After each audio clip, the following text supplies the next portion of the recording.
action. Finally, you must do something about how you feel. Jesus, the master teacher, said, don't just be listeners, be doers. The world admires the doers. Whatever it takes to get you to try harder, read more, set your goals, and go for it. Here's the next attitude disease. Overcaution. Some people never will have much. They're too cautious. Now, you can also be too reckless, but you can also be too cautious.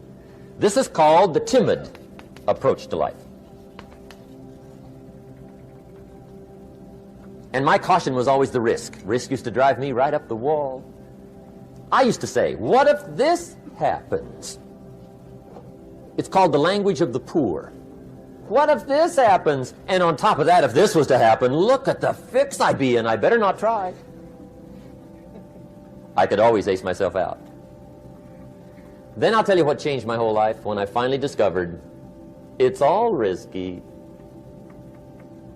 The minute you were born, it got risky. If you think trying is risky, wait till they hand you the bill for not trying. If you think investing is risky, wait till you get the tab for not investing. See, it's all risky. Getting married is risky. Having children is risky. Going into business is risky. Investing your money is risky. It's all risky. I'll tell you how risky life is. You're not going to get out alive. That's risky. The Englishman says, well, if that's the way it's going to work out, let's give it a go. Right, that's what it's for. Give it a go. Somebody says, yeah, but I'm looking for safety and security. Fine, then huddle in a corner. We'll cover you with a sheet, bring you 3 meals a day. And we'll protect you, feed you, look after you, care for you. We won't let anything happen to you. And you'll probably live to be 100. The guy said, well, yeah, I'd live to be 100. But what a way to live. Right. What a way to live, safe and secure. Don't ask for security. Ask for adventure. Better to live 30 years full of adventure than 100 years safe in the corner. And see, it's not important how long you live. What's important is how you live. Here's the next attitude disease. We're almost through with this motley list. In fact, we're almost through. Hang on. The next one is pessimism. Pessimism, the deadly disease of always looking on the bad side, the problem side, the difficult side, checking all the reasons why it can't be done. The poor pessimist leads an ugly life. He doesn't try to figure out what's right. He tries to figure out what's wrong. He doesn't look for virtue. He looks for faults. And when he finds them, he's delighted. How ugly. This is the poor guy who looks through the window, doesn't see the sunset. He sees the specks on the window. And this is the poor guy, right, who rushes up, takes such leave of his senses. This guy rushes up and he says, I've got 5 good reasons why it won't work. He's so dumb he doesn't know. All he needs 1. He's got 5.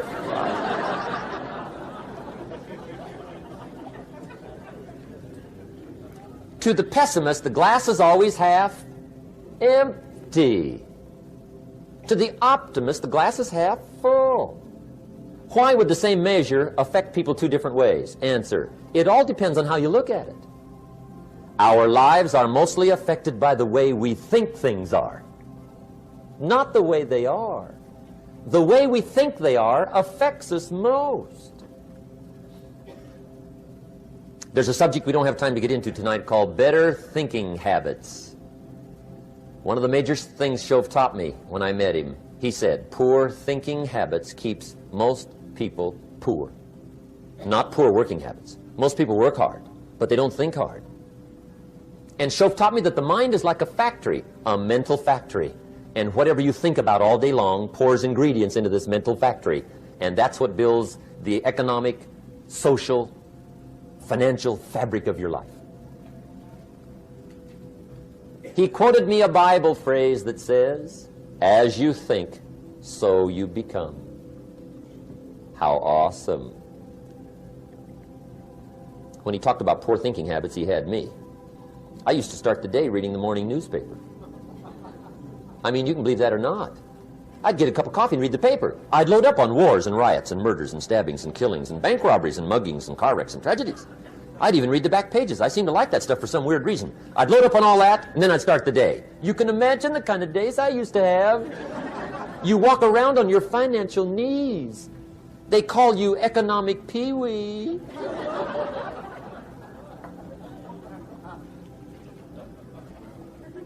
The guy says, I want to be a great leader. Wonderful. The first thing we do is follow him to his house. When we get there, we walk in and check his library, number one. Somebody says, well, why check his library? The reason is because what a man reads pours massive ingredients into his mental factory, and the fabric of his life is built from those ingredients. You would not believe what some people have got in their house to read.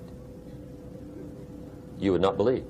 One of the best dressed up words I know for a lot of it is trash. Can you imagine dumping a barrel of trash into this mental factory every day and coming out with a rich, dynamic, positive life? It can't be done. You might as well try making a cake with cement. The kids back in Danbury, Connecticut, high school, they're asking me questions one day. I'm talking to the kids. Kids got good questions these days. One of them said to me, Mr. Rohn, how do you build the good life? I said, it's simple. It's not easy, but it's simple. Here's how you build anything. Select the right ingredients, keep out the wrong ingredients, and it starts with thought. Everything starts with thought.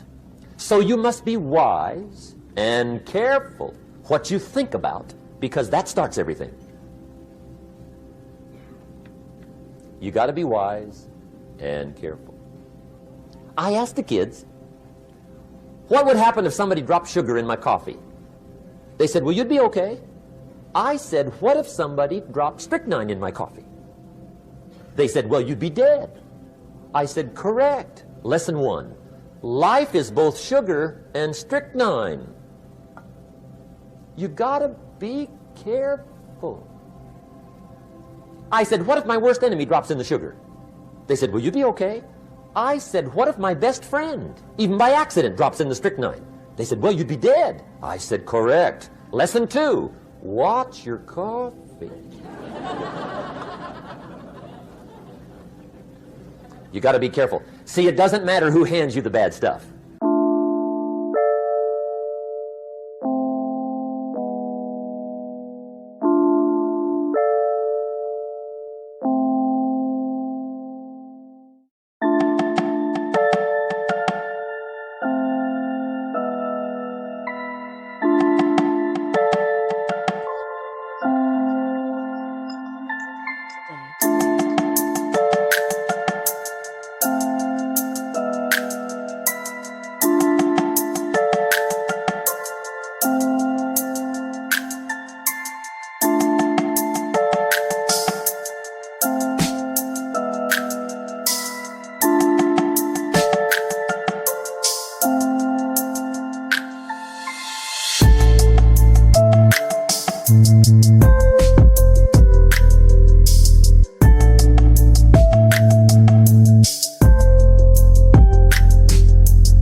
It doesn't matter where you get the bad stuff. It'll still do its damage on your bank account, wherever you get it. Mr. Schoaf gave me one of the greatest phrases when I first met him when he said, Jim, every day stand guard at the door of your mind. How important. Stand guard at the door of your mind. And you decide what goes into your mental factory. Don't let anybody just dump anything they want to in your mental factory, because you've got to live with the results. Okay, here's the last disease, and we're through with this list. In fact, we're almost through. Hang on. The last subject is very brief. The last disease, but this one is deadly. Engage in this one, indulge in it even slightly, and you might as well forget the future, because it's going to forget you. Complaining, crying, whining, griping. A Bible word called murmuring. See, that'll ace your future. Spend 5 minutes complaining, and you have wasted 5. And you may have begun what's known as economic cancer of the bone. Surely they will soon haul you off into a financial desert and there let you choke on the dust of your own regret. I hope I said that well, so you won't forget. It's a deadly disease. If you don't think it's bad, ask the children of Israel of Old Testament fame. Typical of us all, their story just happened to get in the book. Story says, children of Israel were slaves. God performed a series of dazzling miracles and got them out. And now they're heading for the promised land. Remember the story? Heading for the promised land. Tragedy of the story, they never got there. Reason. From day one, they started to complain. They griped about the water. They griped about the weather. They whined and cried and griped about the food. They griped about the leadership. They whined and cried because it was too far, too cold, too hot, too difficult, too miserable. I mean, they whined and cried for years. Finally, God said, I've had it, trip canceled. Or something like that. The story says they died in the desert, never got to the promised land. Which I think means 2 things. Indulge in this long enough, you get your future canceled. And I guess it also means even God himself can only take so much.